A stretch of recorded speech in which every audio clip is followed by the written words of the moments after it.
What's good, everyone? This is the Behind the Bench Network. I'm Jay Shad. I just want to thank y'all for tuning in and listening. And shout out to the bench crew, Jermaine and JB and Kelvin. Listen to their content. They got good topics on sports. But today's podcast that I wanted to speak about was the NBA and how there's no competitiveness in the NBA, and how can the NBA bring back competitiveness? What would it take? See, because I come from an era where players wanted to be the best. Either you wanted to be the overall best player in the league, and you did that by winning, being dominant, putting up great numbers, and winning championships. That's how you was considered the best. And you welcome playing whoever was considered the best also. You didn't duck nobody. So, if Mike thought he was the best, but Charles Barkley thought he was the best, they wanted to play against each other. They didn't want to say, well, you know what? If Mike get there, man, he just gets there. Nah. I want to play against Mike. I respect the other opponents, but I want to play against Mike. They the defending champs. Right? That's what something that Barkley would say. Now, we don't see that in today's game. The regular season don't mean anything. Players don't try to set statements and embarrass other players. I remember watching Kobe. Kobe would try to embarrass whoever was the better player on the team that he was facing. So if he was going up against Tracy McGrady, he's trying to embarrass him. But Tracy was trying to do the same thing. If he had to go up against Vince Carter, Allen Iverson, whoever it was, he wanted to embarrass them. Even Mike. Kobe went after Mike. Not old Mike. He went after Mike when he was like 18. Put up 30-some points on Mike. Now, Mike put up 36, but Mike ain't never had nobody 18 put 30-some points up on him. You see what I'm saying? 18, 19 years old. Mike ain't never had an 18, 19-year-old put 30 points up on him. And this is Mike and Pippen. This is Mike and Pippen. This is 96, 97. You see what I'm saying? So that's how Kobe earned Michael Jordan's respect, because he didn't back away from him, and he went after him. But this podcast ain't about Mike and Kobe. I could go all day. That's a different podcast for another day. But I want to talk, how can the league revamp the competitiveness, and how can we get these stars, these superstars, to go at one another? Well, I think I came up with a way. And it have to take place in All-Star Weekend. First of all, let's do this. This in-game season tournament, throw that out. That's not doing anything. That ain't doing nothing. I can see it right now. Somebody wins the in-season tournament, get put out in the first round, you're getting laughed about. It don't mean anything. Okay, yeah, y'all won the in-season tournament and y'all got put out in the first round or the second round. It don't mean nothing. But what they need to do, that money that goes to the winner, and they split it with the team, got a better idea. Let's use that money, use it in the All-Star game. But this is how they got to use it. First of all, you got Friday night, you got Saturday night, and then you got the All-Star game on Sunday. Let's do this. Skills competition, that money, throw that out, put that back in the pot with the money that they would have been given to the players for this in-season tournament. Let's get rid of the skills competition, Put that money that the person would get, let's put that in that pot too, right? Keep the 3-point contest because that's always entertaining. Okay? Let's keep the 3-point contest going. Let's only allow the best 3-point shooters. Okay? Which they already do. Now, the slam dunk competition. This is how I would switch up the slam dunk competition for Saturday night. The slam dunk competition is not the last event for the night. We starting off with that 3-point contest. Then we go into the slam dunk competition. And then I'm gonna hit y'all with the other one, but with the last event. But I'm gonna hit y'all right now. This is how you change up the slam dunk competition. You gotta be in the NBA. And you gotta have a certain amount of dunks in game by the time the All-Star weekend comes. So if you want to be in the All-Star slam dunk competition, you have to have so many dunks in the regular season.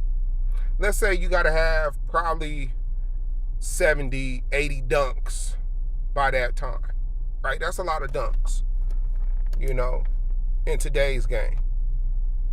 So now people are able to see that this one person that plays in these games, all he does is dunk on folks, right?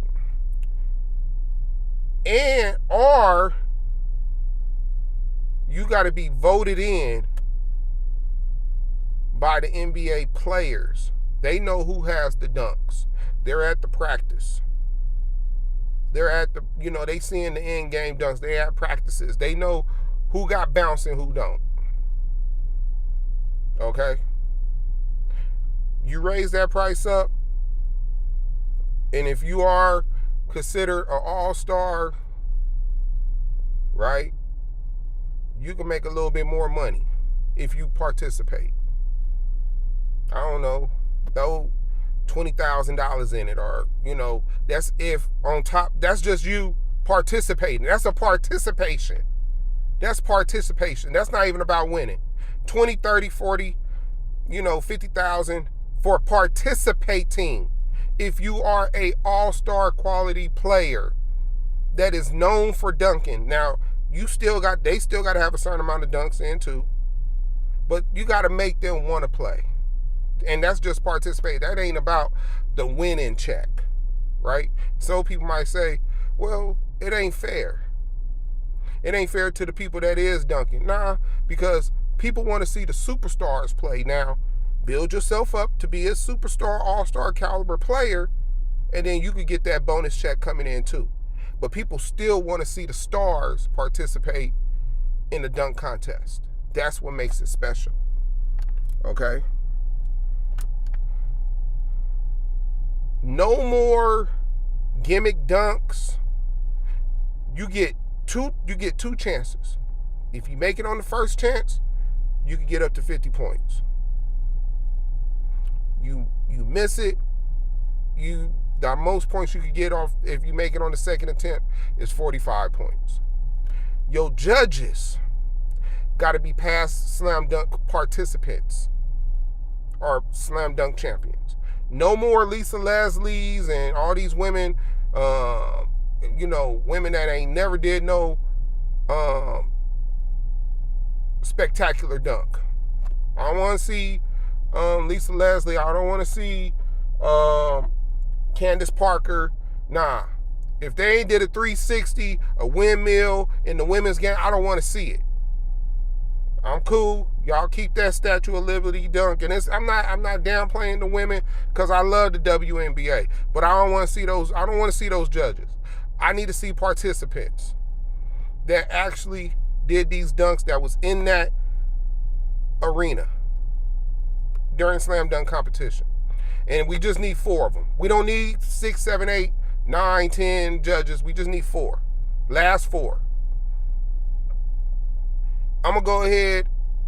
If you want to hear this full video, follow us on the YouTube page. I'm going to continue to talk. This is for my people out there on TikTok. So we just need 4 judges.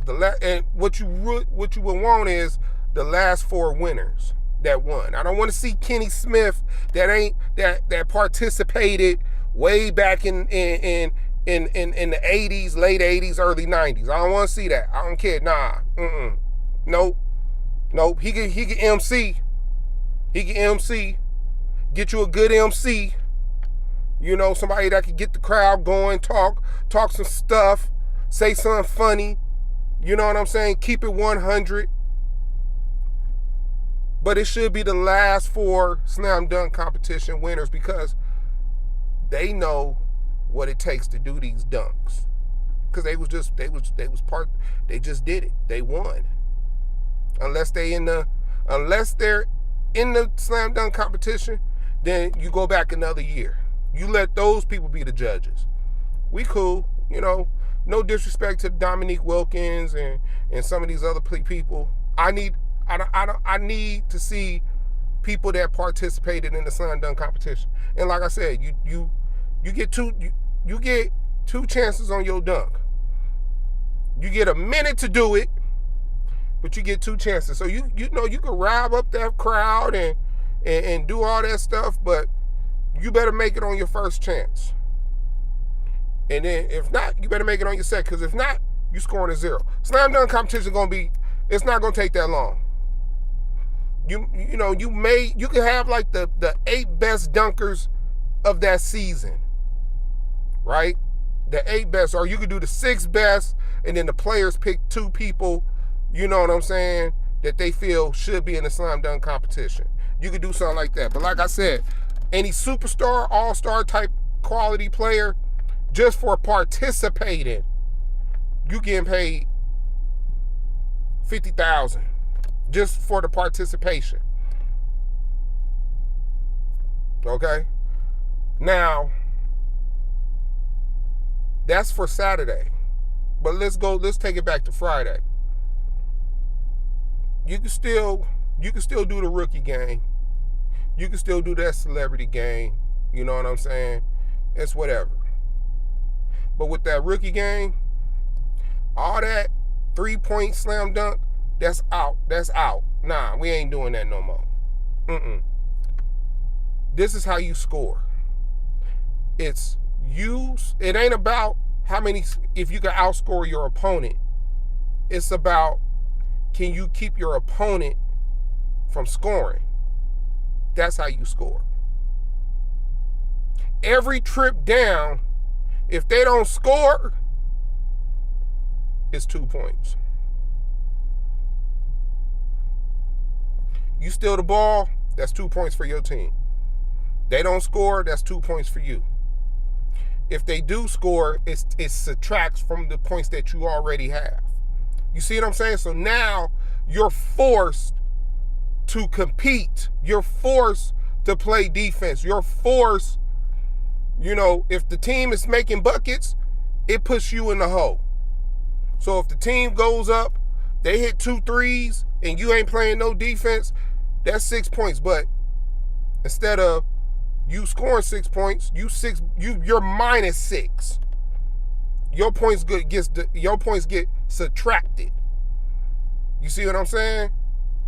So it's more we trying to stop you from scoring, because that's how we gonna get our points from stopping you from scoring, for playing defense. And they need to use that same format for the All-Star game.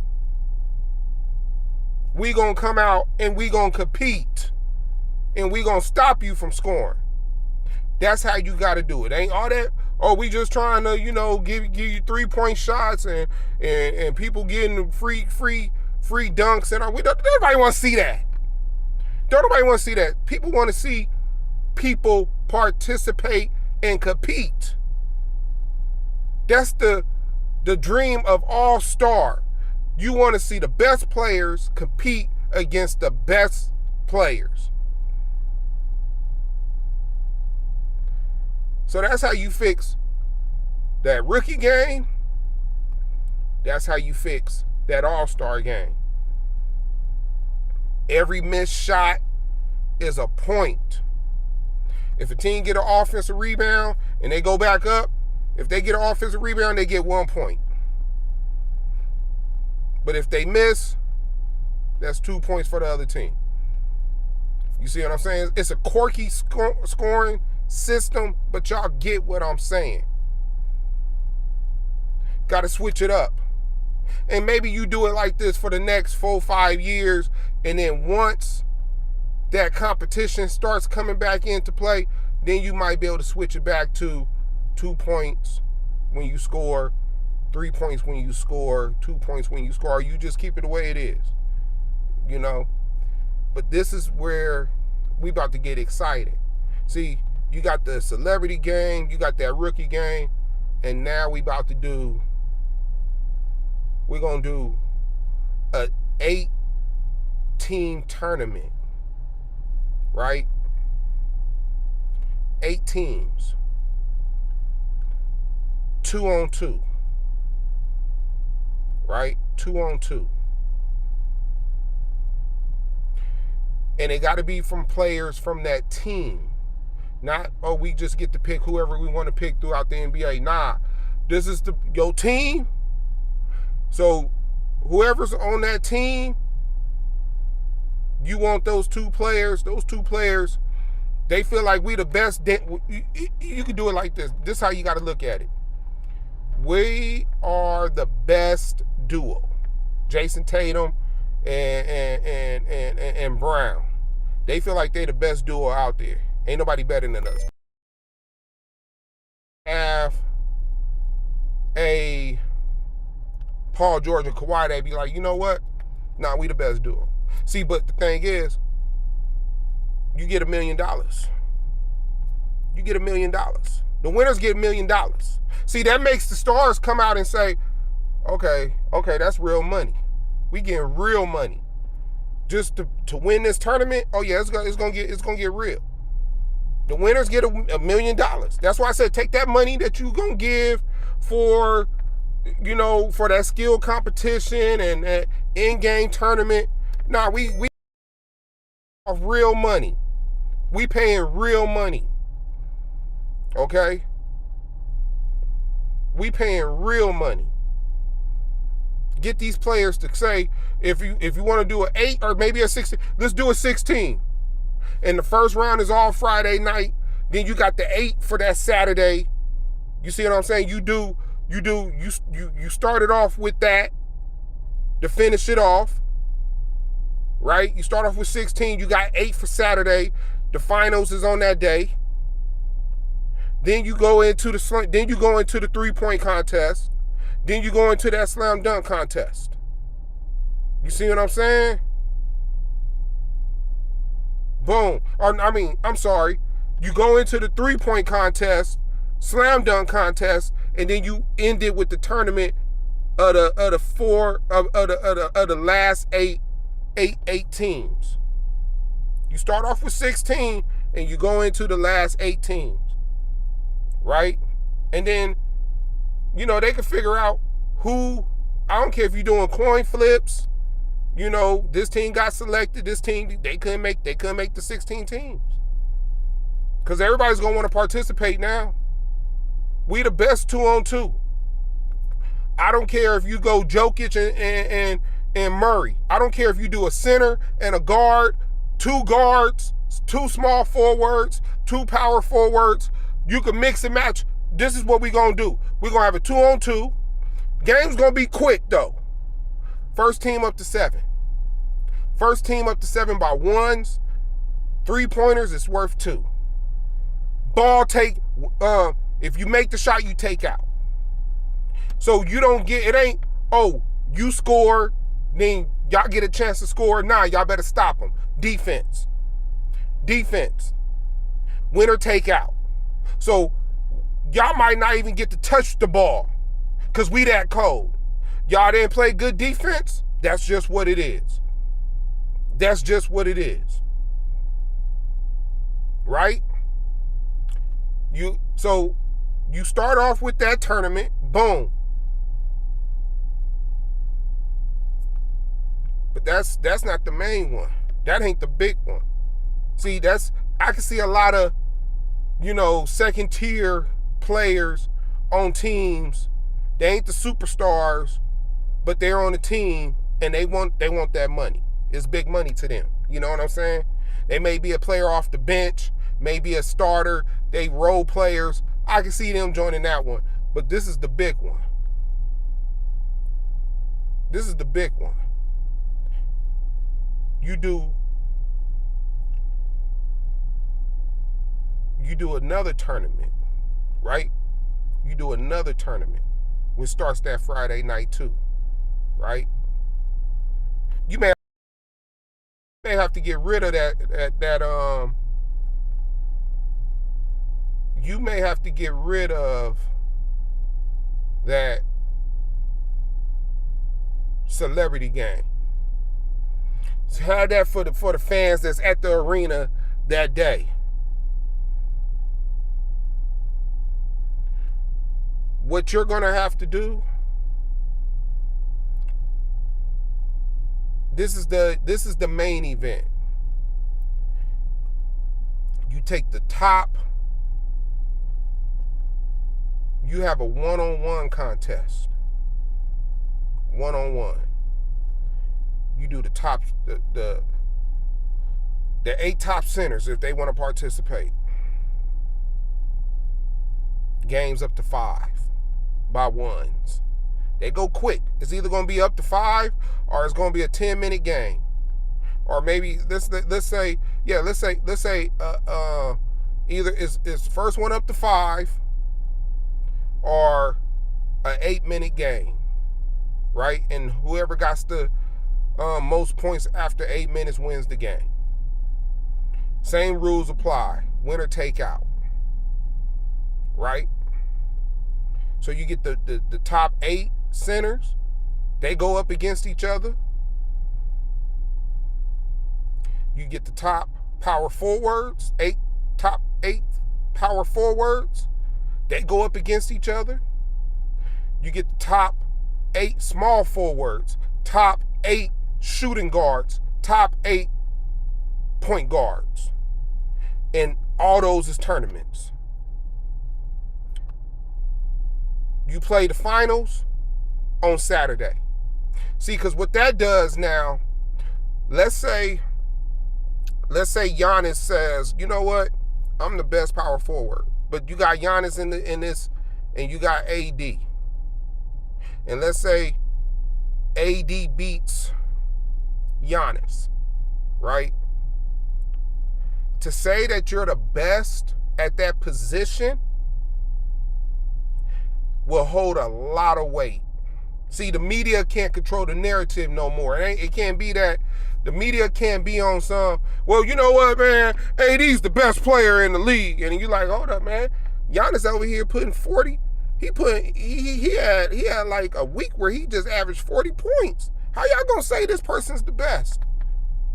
Nah, ain't no more what we wanna say is what's actually took place. You see what I'm saying? Nah.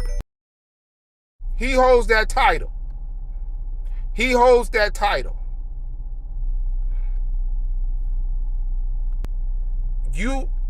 If whoever wins these, like, I'ma feel like, okay, he's the best point guard in the league. And let's say Giannis is, let's say this. Let's say point guards, right? Let's say Steph Curry participates, right, for the best point guard. But Kyrie and Dame, they feel like they too cool, right? They didn't want to participate. But Curry did. Curry's the best point guard in the league. It ain't no debate. I don't want to hear it. If you did not want to participate and compete because you're afraid that you're going to get embarrassed, then guess what? I don't want to hear that you think you're the best point guard in the league. I don't want to hear that you think you're the best shooting guard in the league. I don't want you to think that you still are the best small forward. You didn't want to participate. You better be injured. You better be injured. And I didn't want to hear, oh, you was injured and then you came back to play, right when the season started back up. Nah, nigga. Nope. None of that. I don't want, that ain't gonna fly. You better participate. Ain't no excuses. You want to show that you the big dog? Then participate. If you don't think you the big dog, then don't participate. But the winners, they getting like $3 million just on the win alone. See, now there's so much money out there. Trust me, this is gonna bring viewers back to watching the game because it's all competition. Now, these players got something to brag about. I'm the best power forward. If you think you're the best, I'm the best. So now, let's say a player did not participate, but he's been hearing that Luka participated, he won best small forward. But the other, let's say Jason Tatum didn't participate and he's a small forward, right? Let's say he's listed as small forward, he didn't participate. Guess what's going to happen now? When he plays Luka, he's going to try to show Luka, nah, I'm the best small forward. Not you. Luka going to have that title like, nah, I'm the best small forward. See, now all that buddy stuff gets thrown out the door. All that buddy stuff gets thrown out the door. All that fans saying who they think is the best and all that, nah, you got to prove it on the court. You got to show people on the court that you are that dude. No more media, no more silly delusional fans saying that this player's the best. We done watched it. Your dude did not want to participate. The dude that I think was the best player, he participated. He showed that he's the best player at this position. He showed it. He participated. I'm going to give credit to the person that participated, not the person that wanted to be too cool and sit on the sidelines and look like he's a superstar. Nah, he came out and balled. This is just going to carry over. All this carries over. The 2-on-2, the 2-on-2, the 1-on-1. Maybe even if they did a small tournament with the 2-on-2 men, right? They could do a small tournament. They could do 4. They could do 4 teams, right? You could do 4 teams. Even if they want to mix it, let's say they want to mix the WNBA in, because and show some of these people like, hey, some of these women, they could play. They could play. They got a man and a woman. We're gonna play a straight up 2-on-2 game. I like to see that. I like to see a woman cross one of these guys over. I like to see Brittany Griner get dunked the hell up on because she talking that smack. Oh, Brittany. Oh. Breanna Stewart. Oh, she real. She was on that Kevin Durant team and they was out there putting buckets on people. She held her own. Because they play against guys. They don't play against guys on the level of an NBA player, but hey, if they could get some shots off, come on, man, they could get shots off. We all done played against some females on the court. That female get her shot off. Yeah, it might be too physical for a 5-on-5, but a 2-on-2, oh yeah, they could get that going. They could get it going. You see what I'm saying? Because now it's pretty much just stay in front of your opponent, play some defense, hit an open shot, get a rebound. I know Ice Cube ain't gonna like this, because he gonna feel like the NBA took their idea. But look, man, Cube, I love the big three. But man, and you know, Cube, you know the NBA needs some help. You know the NBA needs some help, Cube. And I'm just trying to revamp the NBA because we all enjoy watching the NBA. But this is how I feel they're gonna get that competitiveness back into the NBA. You gotta have these rules, and you gotta play it just like this. I'm gonna end this podcast because I'm at that 30-minute mark. Man, I hope y'all, if you like this idea, leave it in the comments. If you got a problem with it, leave it in the comments. Other than that, if you like our content on the Behind the Bench Network, subscribe, comment, and give us that like. Hit that like button. I'm your boy Jay Shad. Until the next podcast, I'll see you. I'm out.